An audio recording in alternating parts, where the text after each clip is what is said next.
आप सभी को प्रभु यीशु मसीह नासरी के मधुर नाम में मेरा सलाम। मैं विश्वास, आशा और प्रभु यीशु मसीह नासरी से प्रार्थना करता हूं कि आप सब उसकी सामर्थ्य के द्वारा स्वस्थ पाए जाते होंगे। मेरे अजीजों, आज की हमारी वीडियो बनाने का विषय है कि कहीं हम भी मसीहत में आने के बाद मनुष्यों की ओर तो अपनी सहायता के लिए ताकने नहीं लग गए। इससे पहले कि हम इस वीडियो में आगे बढ़ें, यदि आपको ये वीडियो पसंद आता है तो सब्सक्राइब का बटन हिट करना ना भूलें, साथ ही बेल आइकन को दबाना ना भूलें ताकि सारी नोटिफिकेशंस आप पर सही समय पर पहुंचती रहे। और इस वीडियो को अंत तक ना देखना भूलिएगा, क्योंकि कई बार हम वीडियो को शुरू में स्क्रॉल कर बंद कर देते हैं और वचन का महत्व आखिर तक पहुंचते पहुंचते रह जाता है। आइए हम इस वीडियो को आगे की ओर और बढ़ाते हैं और वचन में चलेंगे।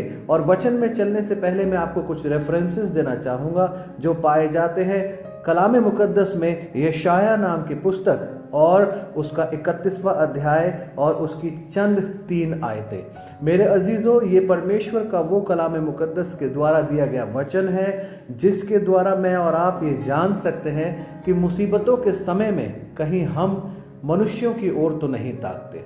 जिस रीति से परमेश्वर का वचन इस रीति से बताता है कि हाय उन पर जो सहायता पाने के लिए मिस्र को जाते हैं और घोड़ों का आसरा करते हैं, जो रथों पर भरोसा रखते हैं क्योंकि वे बहुत हैं और सवारों पर क्योंकि वे अति बलवान हैं, पर इज़राइल के परमेश्वर की ओर दृष्टि नहीं करते और ना यहोवा की खोज करते हैं। ये पहली आयत मैंने आपके सन्मुख यशाया 31वें अध्याय से पढ़ी है।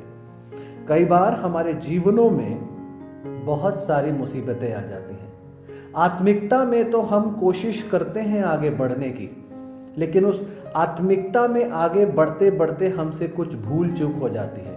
और वो भूल चूक होती है कि हम परमेश्वर की ओर नजर रखते रखते मनुष्यों की ओर ताकने लग जाते हैं।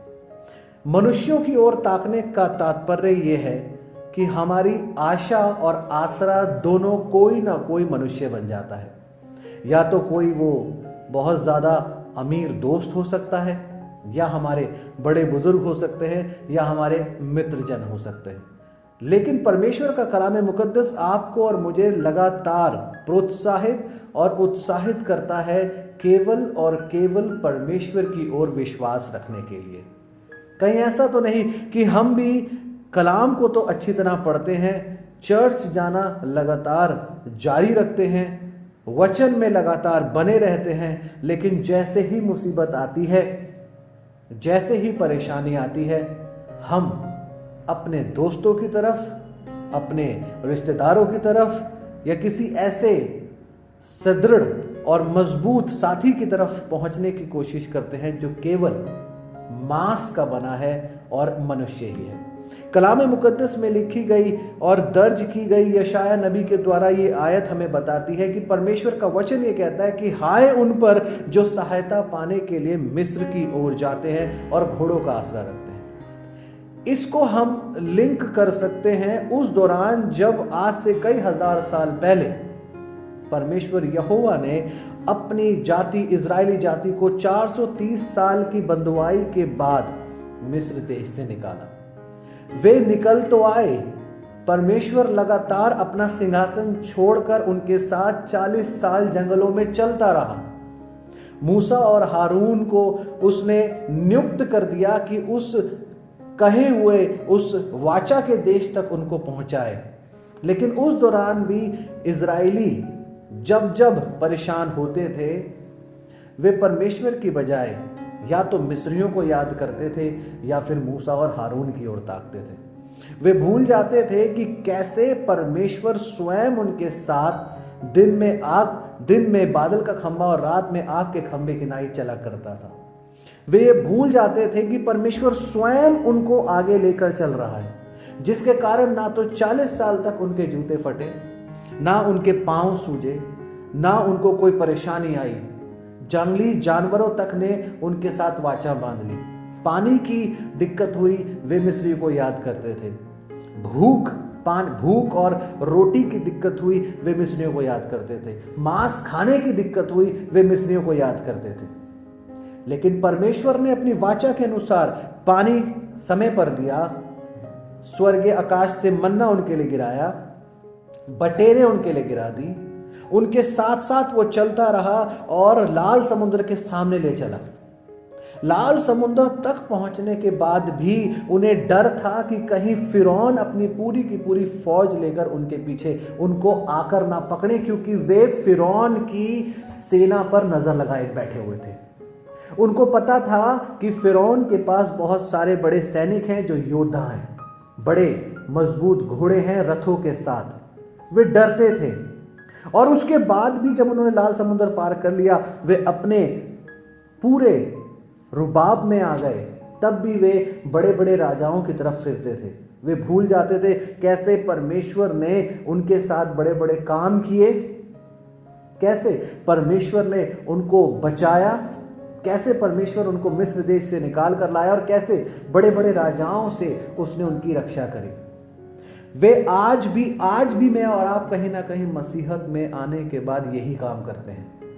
हम ताकत पर भरोसा रखते हैं, हम पैसा पर भरोसा रखते हैं, हम दोस्तों पर भरोसा रखते हैं, लेकिन जब परमेश्वर की बात आती है तो कहीं ना कहीं वो हमारे लिए लास्ट ऑप्शन होता है।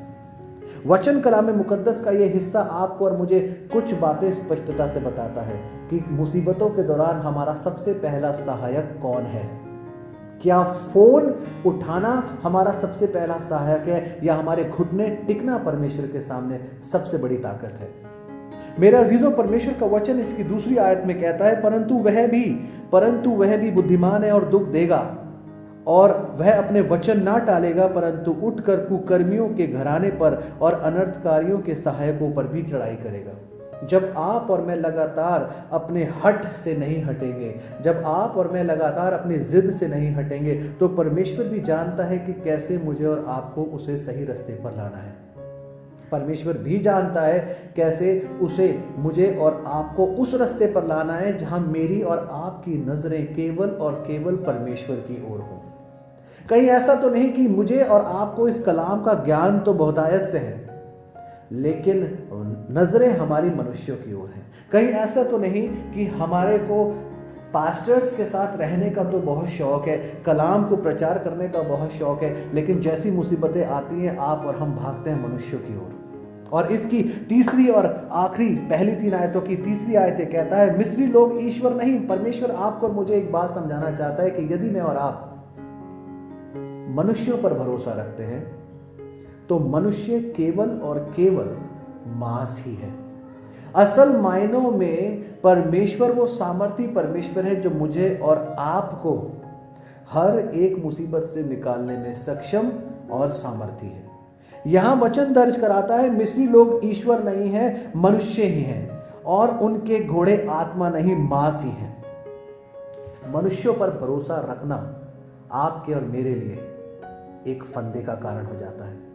सुलेमान राजा, जो आज तक की सदी का सबसे ज्यादा बुद्धिमान राजा रहा है, उसके तुल्य कोई भी बुद्धिमत्ता में आज तक नहीं आ पाया। उसने नीति वचन के 29वें अध्याय की 25वीं आयत में लिखा है कि मनुष्य पर भरोसा रखना फंदा हो जाता है, और जो यहोवा पर, जो परमेश्वर पर भरोसा रखता है, वह ऊंचे पर उठाया जाएगा।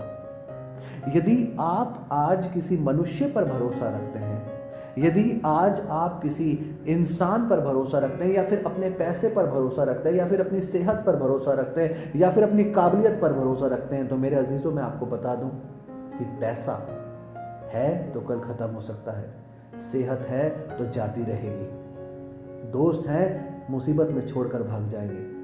लेकिन यदि मैं और आप आज परमेश्वर पर भरोसा रखते हैं, हमारे घुटने सर्वदा उसके सामने टिके रहते हैं, हमारा सर हमेशा उसके सामने झुका रहता है, हमारे होंठ हमेशा उसको पुकारते रहते हैं, तो मेरे अजीजों, मैं आपको बता दूं, कोई भी ऐसी मुसीबत नहीं जो आप पर टिक सके, कोई भी ऐसी परेशानी नहीं जो आप पर काबिज हो सके, कोई भी ऐसी मुसीबत नहीं जो आपको परेशान कर सके। कब जब आपका भरोसा, मेरा भरोसा केवल स्वर्ग में विराजमान परमेश्वर यहोवा पर है। उसका कोई भी ऐसा रूप नहीं जो मैं और आप ना जानते हो। यदि आप आज परमेश्वर पर भरोसा रखते हैं तो आप अपनी हर मुसीबत से आगे बढ़ सकते हैं। मैं विश्वास, आशा और प्रार्थना करता हूं कि ये छोटी सी वीडियो आपको ज़रूर प्रोत्साहित करेगी कि मनुष्यों पर नहीं परंतु अपनी मुसीबतों में परमेश्वर को पुकारें। अपने सुखों को लोगों के साथ बांटें यदि आप चाहें, परंतु अपने दुखों और आंसुओं को परमेश्वर के सामने रखें। आप सभी को जय यीशु मसीह।